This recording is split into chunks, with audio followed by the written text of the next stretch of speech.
Why don't you try cleaning up your room? Because it's a complete catastrophic nightmare. It's a good place to start. I had one client, he just had a child, and he didn't want to mess up this child, but he was living at home. He was like 35 years old. He had a child out of wedlock by accident, but he didn't want to be a useless father, and he was very afraid he was going to be, and he had good reason to. Like, he still lived at home. He lived in his high school bedroom, and it was a complete bloody mess. He was living like a 12-year-old, you know, a bad 12-year-old. And so I said, well, when was the last time that your carpet was vacuumed?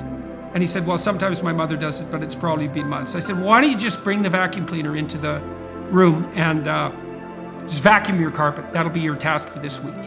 You know, and I knew that was a bigger task than you might think, because he'd been in that room for like 18 years and it was a mess. And so cleaning it up at all was a big deal. He told me that he dragged that bloody vacuum cleaner into the doorway and left it 45 degrees across the doorway, and then stepped over it for the whole week without actually using it. My goodness. He saw the monster and was paralyzed.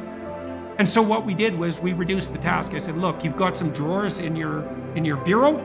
They're probably a mess. Do you have a sock drawer? Yes. I said, like, clean up one half of the sock drawer this week. That's it, just organize it. You're pushing your skill development one increment forward.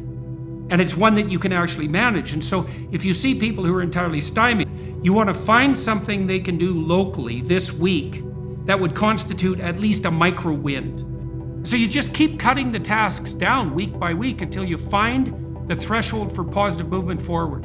And then what's cool about that too is there's a Pareto principle issue associated with it. So if you can find out where the person can start, it isn't linear progress, it's exponential progress forward. And so even if they have to start at a micro level, it doesn't really matter because they get much better at it very, very rapidly as they accrue successes.